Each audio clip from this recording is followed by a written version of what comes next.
Good morning, good afternoon, and good evening, everyone, and welcome to Sales and Marketing Done Right. How to maximize your potential. My name is Colin Mahan, and I'm a program manager with the NASDAQ Entrepreneurial Center. And for those of you who may not know, the NASDAQ Center is a nonprofit dedicated to enabling entrepreneurs from all over the world to realize their maximum potentials and grow. As you may have just seen in the chat, the NASDAQ Center, along with our partner Mentor Cloud, launched a free mentor matching platform for entrepreneurs called Mentor Makers. You can create your own advisory board to guide and inspire you with in-the-moment mentorship from topic experts and professionals dedicated to providing exceptional mentorship to entrepreneurs across all races, industries, and geographies. So you can find or become a mentor today by using the link in the chat. Mentorship matters to all entrepreneurs. Their success is dependent on it. None of what we do here at the Center could be possible without all the amazing support from our sponsors, including NASDAQ, Lehigh University, Bank of the West, KPMG, Wilson Sonsini, Woodruff Sawyer, and BPM. We're grateful and humbled by their contributions. Quick housekeeping item, we're going to open up for live Q&A at the end of the event, so please submit your questions in the Q&A function at the bottom of your screen throughout the presentation. I hope to get to them all. Now, during these still unique times for entrepreneurs and for the world, we're curious on how sentiment is among the entrepreneurs that we work with. So I'm going to start by taking a quick poll on letting us know how you're feeling about your business right now. Q4, day one, how are we doing? It's Friday. Hopefully sentiment is increasing to the optimism category, but totally understand there's just a little bit of survival mode and anxiety out there. So I'm going to let this roll for a minute.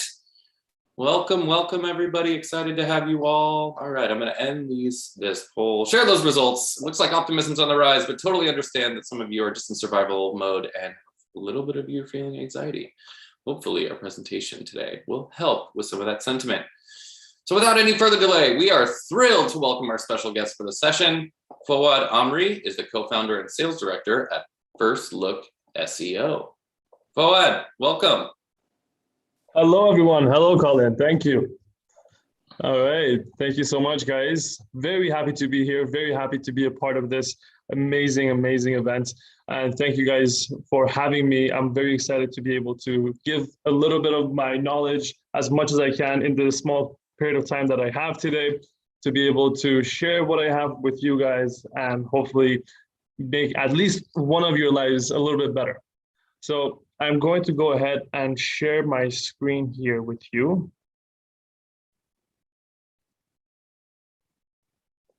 Perfect.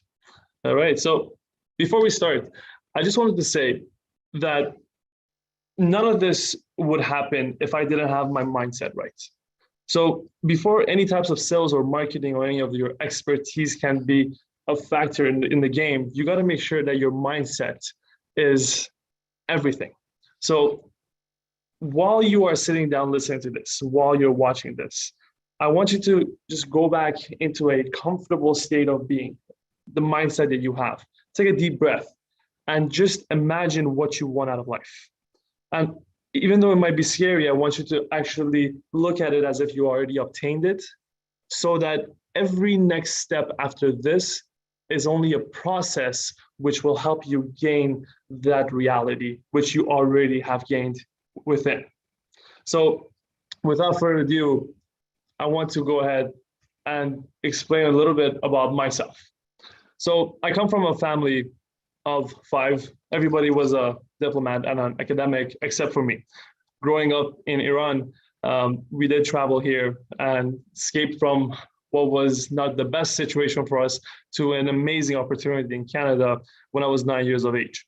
And while I traveled here, I've gone through many difficulties, coming from a not so well-off family, coming from a background where politics was a big issue, from our religious background, over here to a new country where all the stats were pretty much stacked against me. So I wasn't raised by a mother and father household. I was raised by my mother because of my father lived separately. So I didn't really have that father figure in my life. And other than that, I wasn't able to really concentrate too much in school because I didn't have the same academic exposure that my older brothers had, which both of them are doing really, really well in. But what I did see was my creative side, and I was always ambitious, and I was always trying to find something new. I was always trying to learn in a different, more alternative method. So what that did was lead me throughout my life after finishing high school, after finishing my post-secondary. I realized that all my side jobs while I was educating myself was all about sales and marketing. So I started to do more and more work in the sales and marketing industry, where I became so good at what I did that I became the number one salesperson in every single role I did. And you could put your finger on it. If it is in sales, I have done it. Whether it was network marketing, it was door-to-door sales, it was direct selling, it was online leads, it was offline, or any other types of approach, I have done it. Whether it was in the construction basis, whether it was in the newspaper, in marketing, digital, or any other aspects such as banking, which was a part of my life, and also automotive sales. Now, what I learned from this is that when you know you have something to give to the world, you are now responsible to be of service to others. And when you understand that the gift that you have received, whether it was given to you from birth or it was a skill set that you've worked on over and over again, it is now your responsibility to be of service to others with the gift that you have acquired. And once you understand the path that you can acquire and the process that you can put in place to help others with their problems and create the solution with your gift, now you're living a fulfilled life that has to do a lot more than just success based on monetary gains, but rather environmental, global, sustainable economic standards. So let me tell you a little bit about where I come from in that perspective. After working for many years as a manager, as a directing manager, even a business analyst, I was able to gain the respect and the trust of much higher position employers, which one of them brought me on to help them expand my knowledge and be able to help them grow their business in a digital marketing aspect. And they allowed me to use my skill set to be able to go out and improve their overall gains and their overall customer base. So what I did was I went to a brand new city. I started a brand new business for them there on a brand new location. And I did all the hiring, all the work, and I did all the work. And I saw that, hey, you know what, I'm doing amazing. But I realized that I wasn't fulfilled. So after 2 years of being with them, I realized that what potential they had did not really see the potential that I had for my clients, meaning that I had much bigger image, much bigger goals that I had for my clients and the successes that I wanted to bring to them, but I was stuck in an environment where it was completely money driven. And the one thing I realized is when you are completely money driven in a sales role or even in a marketing role, you cannot really give out the gift that you have to the world in the best form that can be accomplished, because you always focus on the money. You're not focused on the outcome or the service. So this is where I want you guys to start paying attention, and I want you guys to start taking some notes. Of course, you're going to have all these documents afterwards that you could look through as well. So starting with mindset, I want you guys to understand that when you wake up in the morning, you literally have 5 seconds from the moment you are going from your sleeping stage, which is the unconscious, to the waking stage, which is the conscious. Your brain has literally given you 5 seconds to sell it why today is going to be either a good day or a bad day. So when your mindset is, as soon as I wake up, I'm going to know that I'm going to say, oh my God, today's an amazing day. I'm going to do amazing. This is what I'm going to do. I'm focused. I'm going to take a deep breath. I'm just going to be grateful for what I have. I'm just going to pump that positive energy into myself.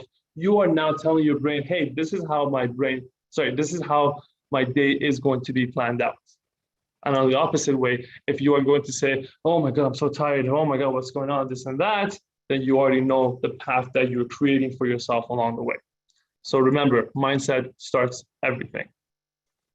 Now, going back to what I was saying in regards to a money-driven and a service-driven business and industry, I want you guys to realize that when you are choosing to be an entrepreneur, when you are choosing to be a top salesperson, when you are choosing to create an environment where you can now be of service to others, the only reason why others will come to you is because you're solving their problems. So if you focus on the service and the problems that you can fix for others, you can go a longer way than you can if you're focused on the money that you will be bringing in. I'll explain. When money is the motivator, what happens is that you're creating a self-centered image of success. So you are saying everything that I'm doing is based on the monetary gains that I will be gaining at the end of it. Now, don't get me wrong. I love money. Money is amazing. I am not the one to say money is the root of all evil, because I believe that money is just a magnifying glass. So whatever it is that you want to accomplish, whatever it is that you are as a person and want to do in life, money will give you options in order to magnify it and expand it out to a higher reach. But what money will also do is blind you from the reality, which is being of service to others. When you are of service to others, you are now in the field of helping others. And once we realize that our lives, the success that we have, is about helping others, and we selflessly approach our careers to help others, we are now gaining the trust of everybody that comes up in our path. But rather, if you're going to be driving your entire impact based on money-making decisions, then you're driving the wrong decisions. And guess what? It smells like BS to your clients. And it smells the same way to everybody that comes your way, because you might fool people in a short run, but if you consistently do it in a selfish manner, then you're not gonna last for long. And that's just how it is. So remember, going after money will win in the short term, but it will lose in the long term, because money should never be the end goal. It's just a byproduct of helping others and what you gain from it. Now, this is what I love. Service being the motivator. When you're of service to other people, you're putting the client's needs first. You're always figuring out ways that you can help others and be able to really approach the situation with their interest first. And this will always multiply and gain you trust, and it will make you feel fulfilled, and it will build a strong community around you and the gift that you are of being of service to. And of course, it will build the consistency in your brand, meaning the one person you have helped, because you solely focus on solving their problems, they will see how much energy goes into this task. Once you solve the problem and once they see the process that took place to do this, what do you think is going to happen? They're going to have that amazing feedback. They're going to go tell everybody else. They're going to have that amazing sense of fulfillment from their own, because they met somebody who was actually out to help them. And they'll be more than willing to pay you for your services. Now, this could be as small or as big as any services as it is, but it's up to you to make sure that your mindset is focused on the service, not on the money. Now, let's get straight to the sales strategy, because I know you guys want to be a part of this, and I know that you want to learn more about how to actually find the right people, connect with them, and get them to engage with you while you're engaging with them. So without further ado, I want to talk a little bit about how to identify good leads, follow through to practicing on initial outreaches, and also understanding who it is that you want to buy from, if they're the right person, and if they're in the buying stage of their problem, and also how to have the right processes in place in order for you to repeat the same process over and over again and have a successful campaign going forward for your service-driven industry. Now, I've done this over and over again for all my clients. I'm lucky to say that I have rating reviews from everybody that I worked with, whether it was personally to me, whether it was through emails, or whether it was through online forums, or even through my own company, First Look SEO. And the reason I believe that I was able to attain this was because I personally practice what I preach here. So, number one, how do you efficiently and effectively identify quality leads. Well, before you go out to figure out who it is that you want to work with, what you want to do is first you want to find something from within. And that is asking yourself who it is that you want to work with. Who are your ideal clients and customers? So I want you to think about you sitting down in front of your ideal customer. Who is he or she? Where are they from? What are the demographics of it? How old are they? What type of a person are they? How would they treat you as a person who is coming to them to solve their problem? See, once your clarity is based on the overall understanding of who that one individual is, now you can multiply that into many different categories, knowing who you want to work with. So now you're clear on the perfect type of client that you want, and you also know the breakdowns of who they are.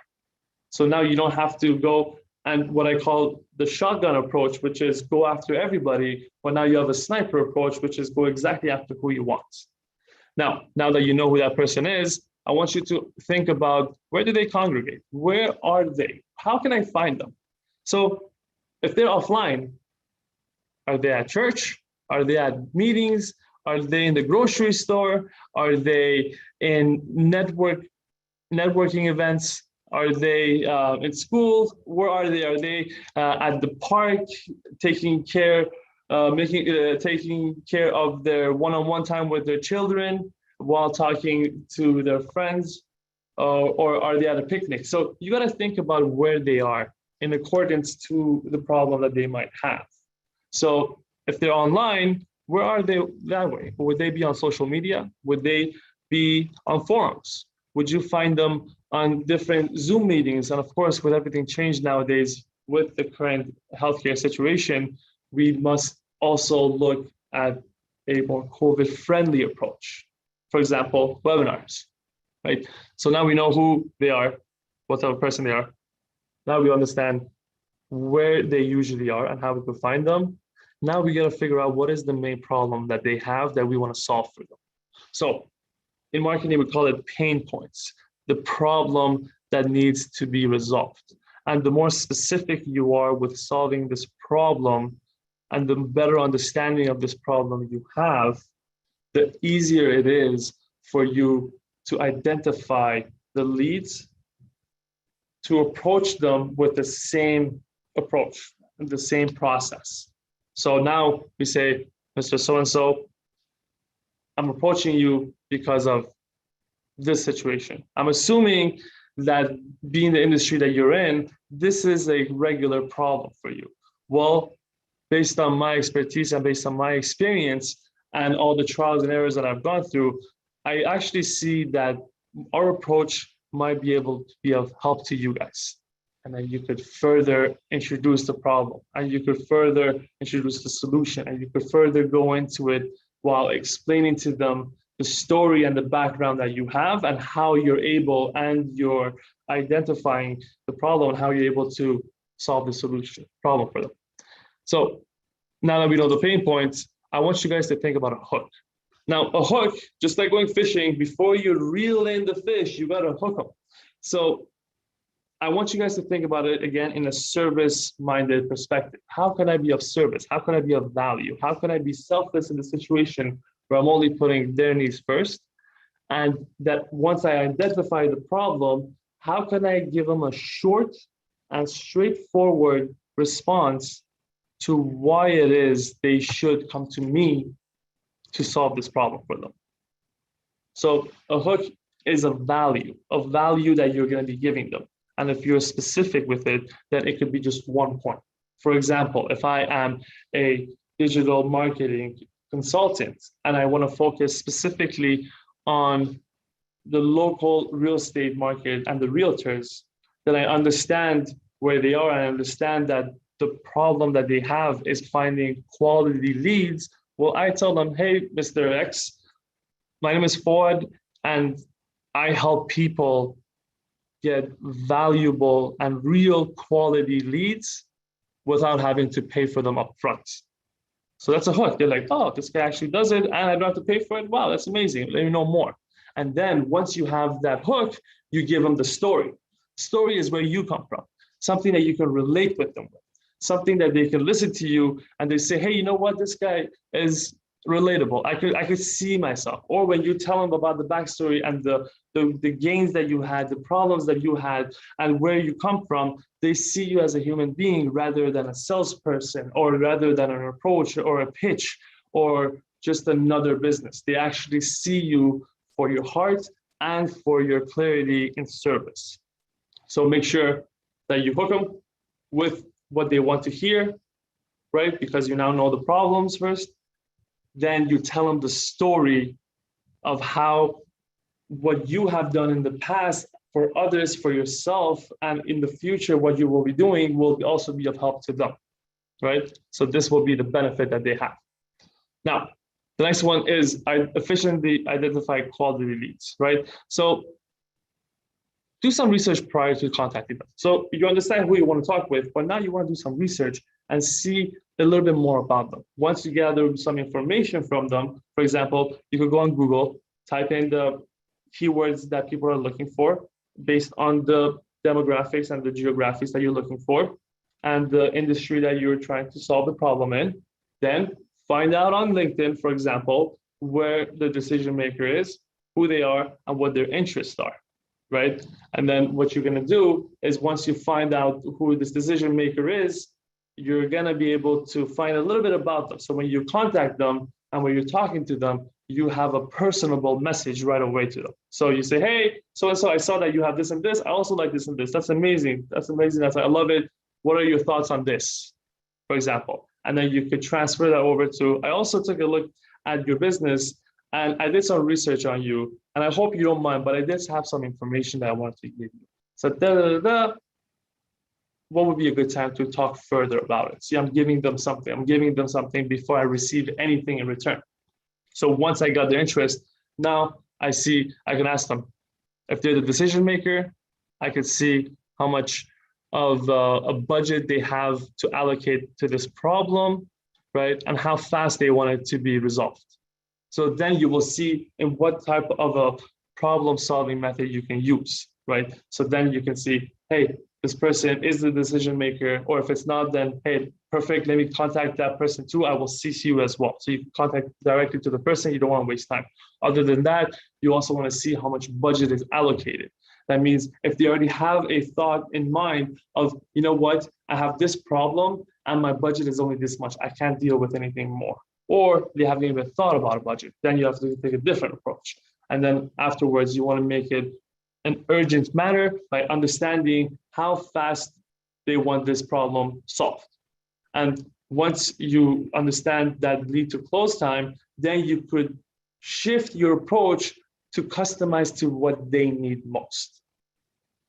Now, number 2 is the best practices for initial outreach. So like we talked about, you want to go on Google, you want to find their online assets, such as social media, their blogs, their LinkedIn profile, and then you want to find out who the decision maker is. And you want to find out a little bit about them. So this is where the research comes in place. And then you contact them by a personalized email that I explained, where you could relate with them of something that is of interest to them. And you could also let them know right off the bat that, hey, I've actually done some research for you and I actually did gather some information. Maybe give them 1 or 2 pointers, and then the rest, let them contact you back. Say, I do have more information, but I would love to see when is actually a good time for us to speak.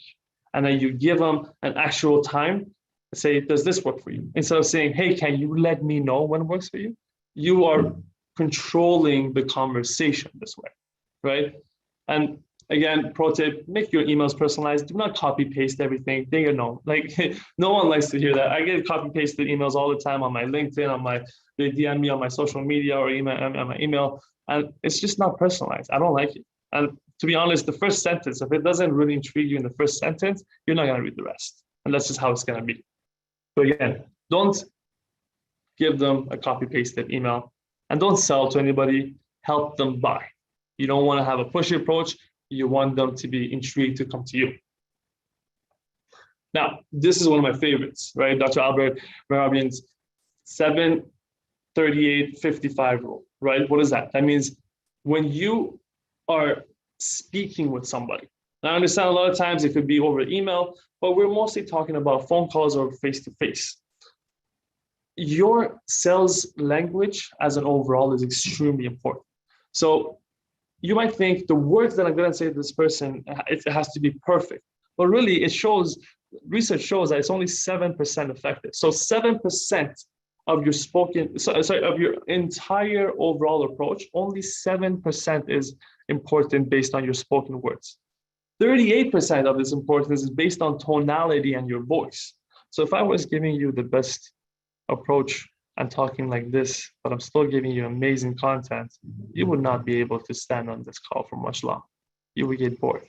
But you need emotions. We're human. We want to be able to feel something, right? So I want to be able to show what I'm trying to tell you based on my emotions, my voice, my tonality, right? And of course, the most important one would be your body language. You will be surprised. Even over the phone, people can see what your body language is, right? Just by smiling over the phone when you're talking to somebody, your tonality changes. And it actually helps the other person understand you better and is intrigued to want to be speaking with you more and actually be more interested in you. Not just grabbing their attention, but their interest. So remember, body language, believe what you're saying, tonality and voice, use emotions and spoken words. Make sure you know what you're talking about. Now, number 3 is understanding the buyer. With this said, you also want to see that when you're speaking with the qualified buyer, right, and you understand the pain points. So how much of an interest does this person have in solving these issues, right? Once you understand that based on the conversation piece and based on the questions that you ask them and how much they're engaged with you, now you can see how much of a budget they can actually allocate. Now, I understand majority of the times people don't put all their cards on the table. So in order to get a better price or a better solution with a discounted rate, for example, they might not always tell you how much of a budget they have allocated. So what they will do is say either, hey, this is the problem. I love that we're talking about this. This is the budget that we have for it. And then you could work with that budget. Or they might say, you know what? We don't know. Why don't you tell us what the budget is? And this is where they want to throw this curveball to you to see what is it that you can do for me. It might be because they want to shop around. It might be because they already have a price in mind, but they don't want you to know. Or it might just be because they don't have an idea of what the price is. This is why you should never, personally, I would say, give a one price option. Unless you are specifically solving a very exact problem, which you know the exact price, and that's just the market average, then maybe you can give them one price. But I always recommend, even in those situations, that you give a range of a price. And this range can be from low to high, from average to high, from low to average. And the reason for this is because you want them to understand that it differs based on every approach. Because if you give them one price and then you dig deeper into the problem and you realize that the price might be higher, then you lost their interest and now you lost their trust as well. But when you give them a range, then they can see how much of a leeway they have to work with, right? Now, once you have done this, stay quiet. Once you have given them a price, you want to gauge in their reaction and see what they do. The last thing you want to do is give them a price and then start talking about why the price is the way it is. Be firm, be confident, and let them speak. Research has shows majority of the times, based on sold deals, closed deals, or even people getting hired in job interviews, majority of the times they have kept their mouth shut and they have spoken only when needed to, rather than rambling on and giving more information than necessary and having it become a jargon. So when you give them the range of price, you want to see what their reaction is. That's the point of it, right? This is again, once again, right? The Amreei, stay quiet, do not talk, right? Now that you have allocated this budget, you want to see how serious they are about fixing this problem. That means there's an ideal time frame that they have to solve this problem, right? A lot of times, a lot of beginners, they forget to ask the buyers or the client or the prospect how much of a timeline they have. How big of a space do I have, right? How much of a follow-up space do I have? When can I go do more research and come back? And because you forget about the importance of allocated time, you might actually lose the buying timeline. You might lose the buying window. So you got to make sure that you understand what is an ideal time frame that they want this problem to be solved. So now you're clarifying the budget, you're clarifying that you can actually solve their problem, and you're also saying that this is an exact time limit that I have for this, and this is the time limit that you have for your problem, and we are now ready to take the next step. So you are now creating urgency in the problem, right? So one thing that you always want to do as a good point is repeat back what they tell you. Even if it's simple, don't just nod your head. If they say, yes, this is the budget I have and this is the timeline, you say, okay, perfect. So based on what I understand, it's based on what you have already done on research and budget allocation, you only have so and so dollars to put into this budget.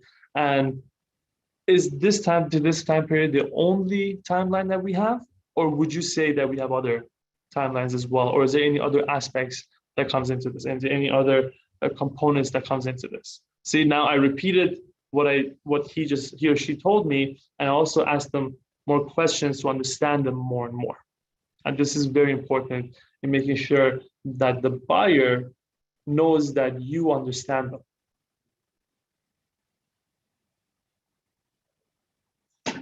Now, once you have all this, congratulations, you have now closed the deal.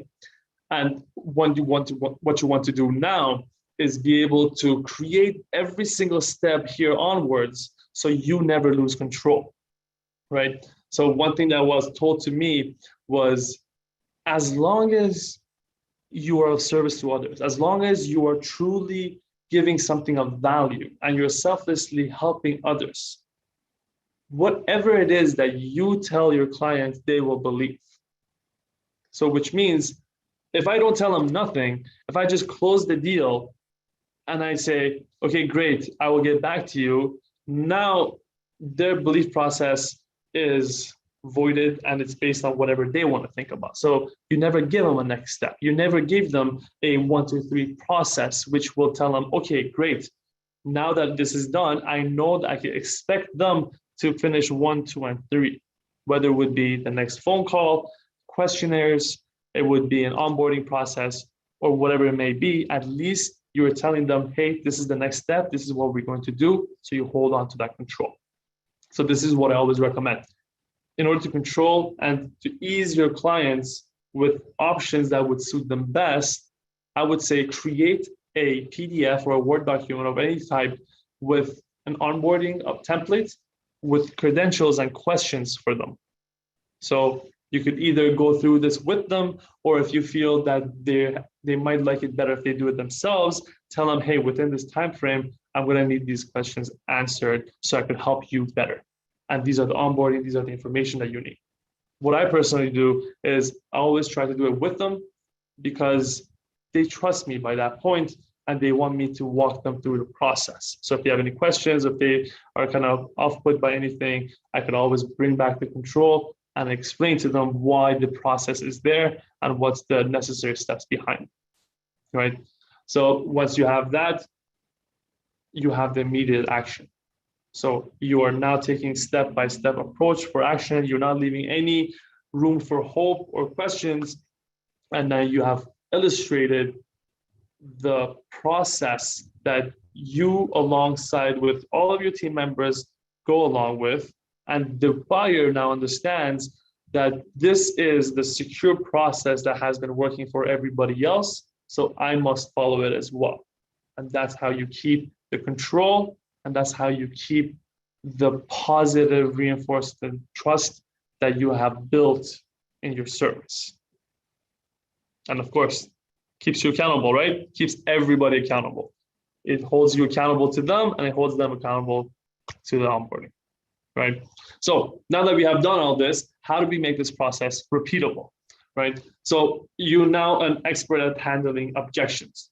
Why? Because this is what you're going to do.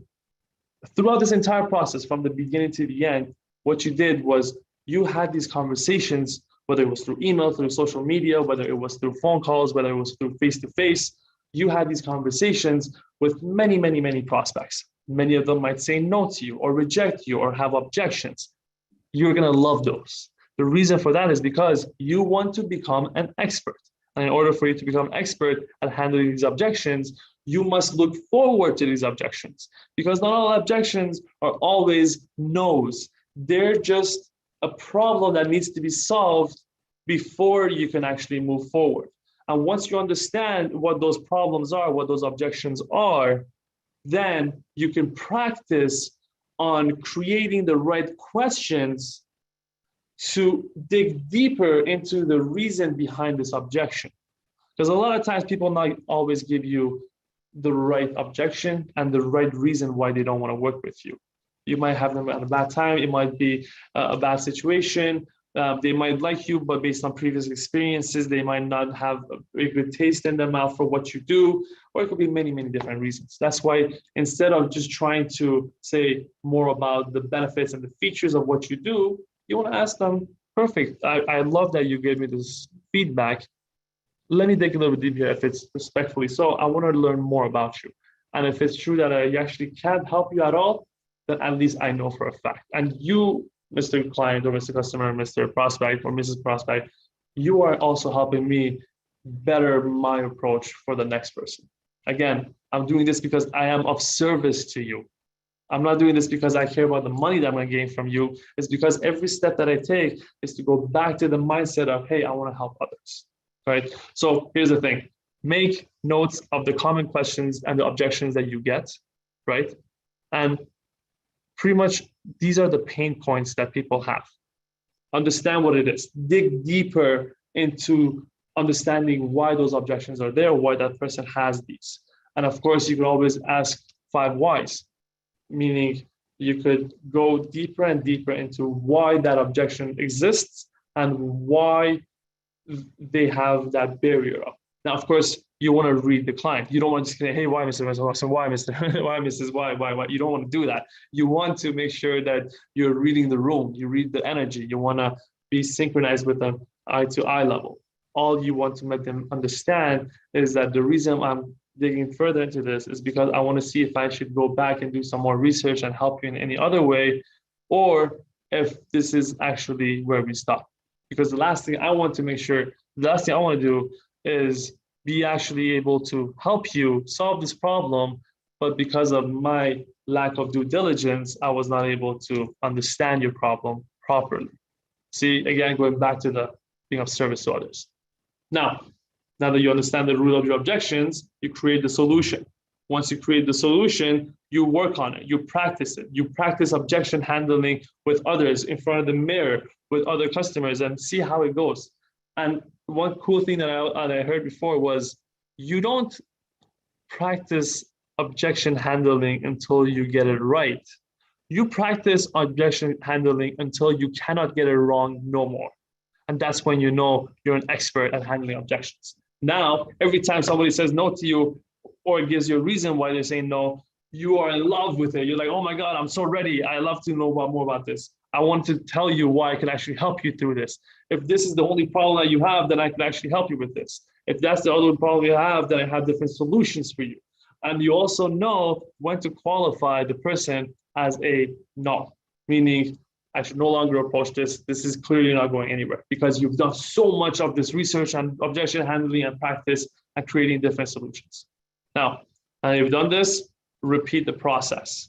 Go back to the beginning, understand who the customer is, understand who the client is, where they are, how you could get to them, understand how you could hook them, understand how relatable you can be with your story. And at the end, also make sure that you have some type of an offer that you can give to people, right? So this is where it is. How do we make this process repeatable? Create your sales pitch based on the practices that we talked about, and create it based on a hook in the beginning, a story, and an offer in the end, which will entice them. And make sure that there is a time limit to it. Make sure there is a sense of urgency to it, or else you're leaving everything on their card, all your cards on their table. They're making the decisions.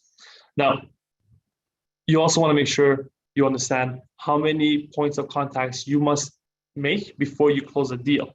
So instead of worrying about, oh my God, how many clients do I have to call? You say, okay, let me see how many people I have to actually call based on this process before I get a close or before I get to the next step. Write those down. And then instead of working on the entire problem, you only focus on that specific number. So I called 10 people based on this approach, and based on these objections, one person was able to answer me. Now I'm going to work on this even more and more and more to figure out what questions I could be asking, figure out how deeper into the solution I could get into, figure out where I could tweak a little bit so that one becomes a two. And you understand this by the responses that you get from your prospects, right? When you're focusing on improving those numbers, your entire prospecting approach fixes itself as well. Now, again, remember, objections is not a bad thing. It's feedback to improve your approach, right? Don't shy away from the no's. You want to make sure that you understand why the no's are there and you look forward to the challenges, right? It comes back to the mindset. And also teach this process to others. Whoever it is that you're bringing on board, teach this process to your team so you and your team are all synchronized and you're all like-minded in the same vision and mission that you have for your company and for your approach. So when you have like-minded people that you trained in the same way that you have been working on, now you have a team that is built on very strong foundations, and you're only going to go up from there because you're all supporting each other. Now, I want to talk to you a little bit about marketing. Now that we understand the sales approach, I want you to understand how important it is to actually get yourself out there and how the new digital world has changed these days. Now, one of the best advices I received from a mentor was get attention on your brand. Nobody is going to rep your brand better than you do. And the reason for that is because you are the one who have been given this gift to be of service to others. You are the one who understands what it is about you that is different from the rest of them. And you are the one that truly believes in why you are doing this. So what you need to do now is let everybody else know why you're doing this. If you spend some time with me sitting down, no matter who you are, I promise you that I can find some type of a solution to a problem that you are lost or you are stuck on. Why? Because of the years of creating this mental gain of being of service to others, I just wired my mind to be able to create this service-based industry this service-based platform where if a problem comes to me, one way or another, I will be able to solve it with my own approach. Once I solve it, they will realize that it was based on my own approach and not based on everybody else's approach. And then once I talk about this approach to others, that becomes my brand. My brand is Foad is the person who is literally going to go out above and beyond just to make sure that he's of service to me. He might not make money all the time on the transactions, but he will gain that relationship. And that service-driven relationship is a lot more valuable than that one-time sell that you can make if you're just money-driven, right? So without attention, there is no sales. So now I want to talk a little bit and fastly about the digital marketing must-knows. Now, we don't have too much time. That's why if you guys want to get to a little bit of a deeper dive into this, please shoot me an email, contact me, find me anywhere you can. I'm going to leave my information at the end of the slides, and you can always ask me more about it. But for now, let me talk to you a little bit about the main components here.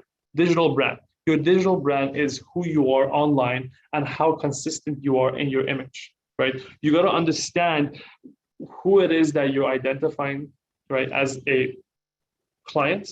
You got to understand who it is that you're helping. You also have to understand who am I and how do I differentiate from the other people in my niche, right? Once you understand that, and once you create that digital brand, you will create a brand that is synchronized with the same image. And once you do that, what you want to do is now create a consistency in content creation, which means you want to make sure that the tonality, that the content, that the type of information that you're giving out, you got to understand how to keep it consistent amongst all your platforms while understanding what type of audiences you have on each platform. Because online, for example, Facebook, LinkedIn, and Instagram and TikTok have 4 different types of audiences. So you understand who your audiences are and how you can approach them the way that they will see fit, and how you can build that consistency in brand. So every time they come back to your page or to your content, they know what they're going to expect. Now, social media is a massive tool for this. Instagram is an amazing place for you to have higher quality content, whether it's videos or it's infographics or if it's different types of themed pages, and it's for a younger crowd.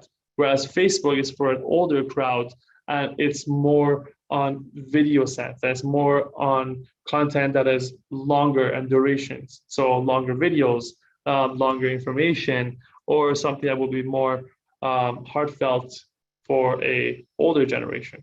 Whereas LinkedIn is more of a professional approach, and it's more of a copywriting rather than a visual. So for example, when you're on Instagram, the first thing you see is the post, then you see the caption. Whereas when you're on LinkedIn, first thing you see is the caption, then you see the post. So you got to understand how to work with those. And then the king of all kings when it comes to digital marketing, in my point of view, is copywriting. What you actually write down and what people actually read. This is huge. And I'm going to give you some pointers here of why copywriting is very important and what you should do to make sure that the copywriting on all of your platforms are top notch. Make sure you do this. 1, write to your audience. Understand who your audience is and how you could approach them, right? So if you're writing to a diplomatic party, you don't want to talk to them as if you're talking to a bunch of high school kids, and vice versa.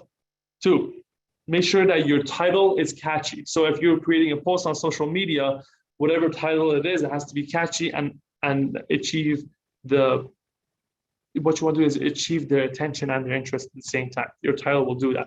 Next one is the first sentence of your copyright. So the content that you have, the first sentence is what's going to achieve that success, that audience, that keep them hooked, right? Going back to the hook, you got to make sure that the first sentence is witty, it's smart, it's cool. It might be a question. It could be something that raises emotions, right? So the first sentence will actually help them gain that interest.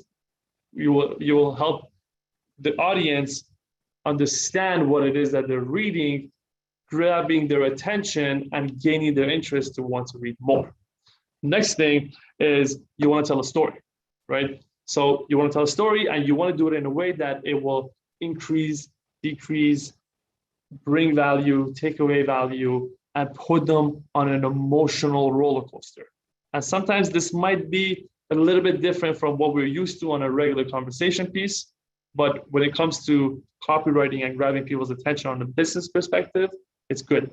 For example, look at all these social media influencers. Sometimes they put out videos or they say something that they know they're going to receive negative remarks for, but that's because they're putting their audience on a social media roller coaster, emotional roller coaster, because they know that once they hook them with different types of emotional approaches, the audience will be more intrigued. Next thing is you want to make sure that you're consistent in your tone.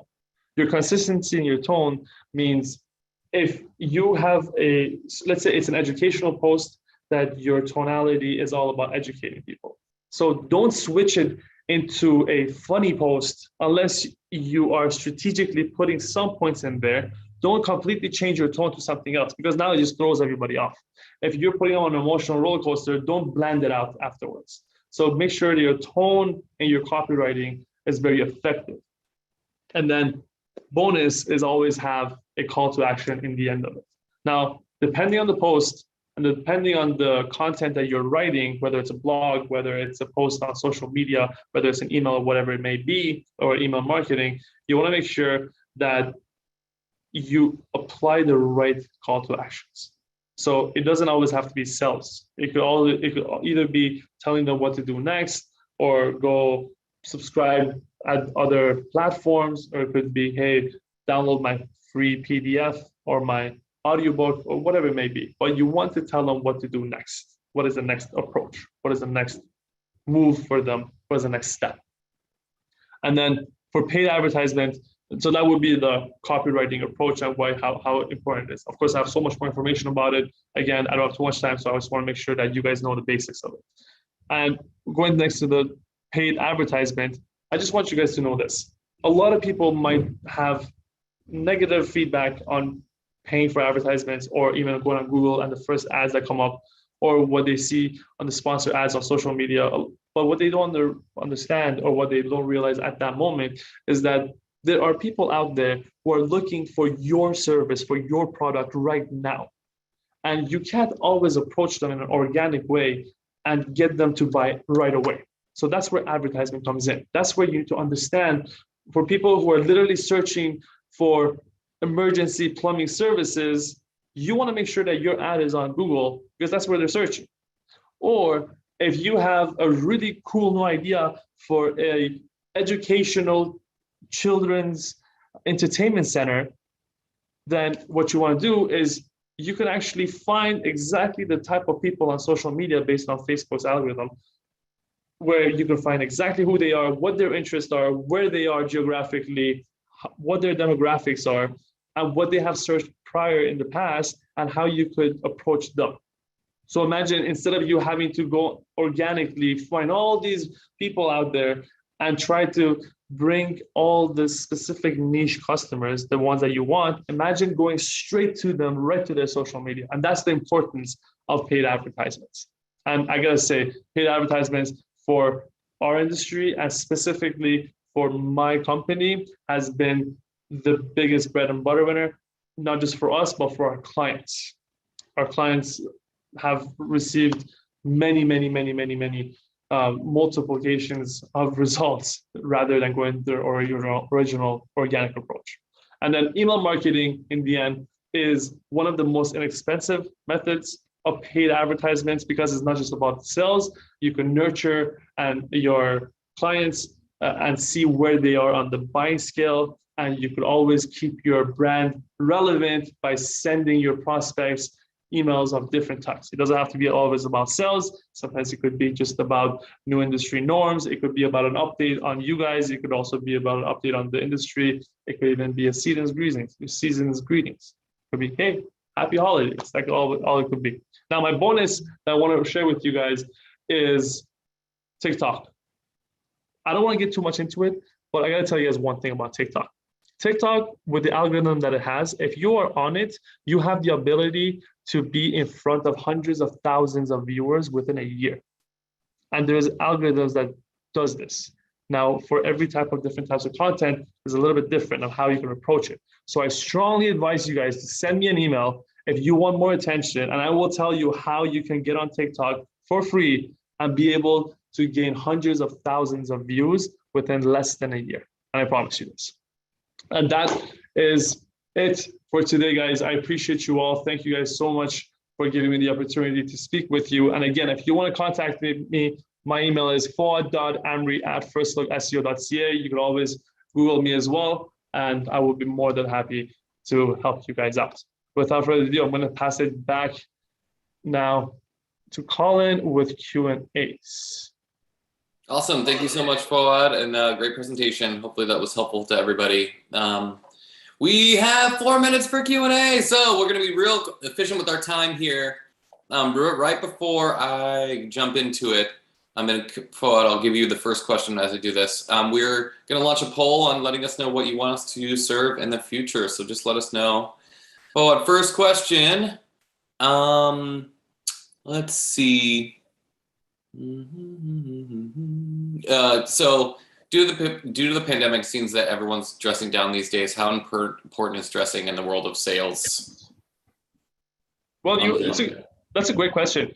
I think your approach into sales shouldn't always be about how you look, but if it is, then you want to do it based on your market. So you got to look at like who it is that you apply. Are you talking to doctors? Are you talking to kids? Are you talking to mothers, like soccer moms? So like, it's always good to look presentable, right? Because you don't want to just wear anything, but you also don't want to overdress, right? So you just want to make sure that you understand who it is that you're talking to, and you want to match that presence.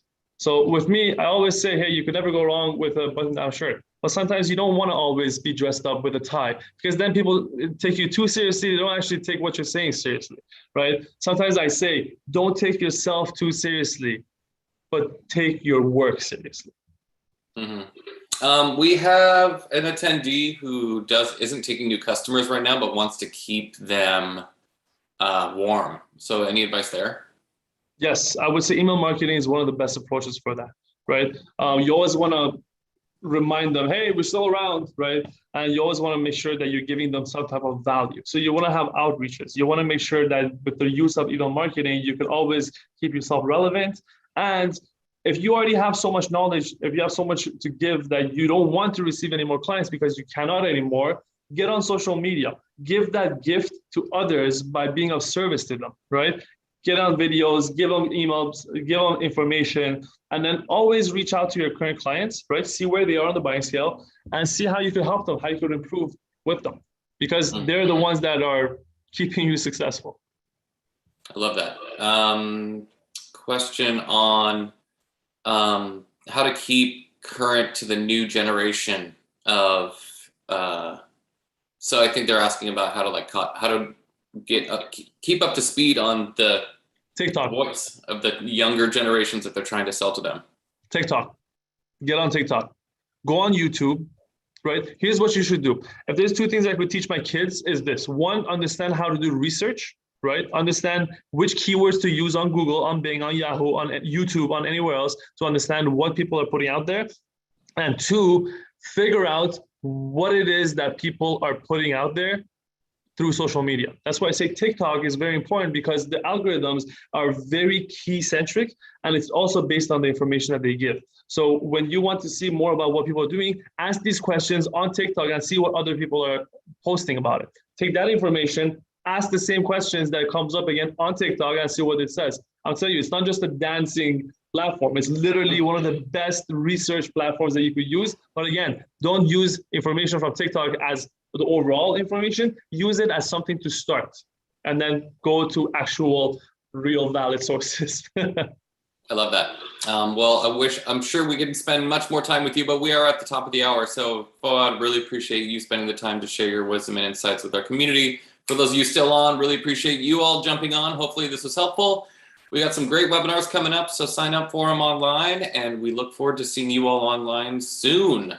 Foad, thanks again. Thank you, Colin. Thank you, everyone. All the best.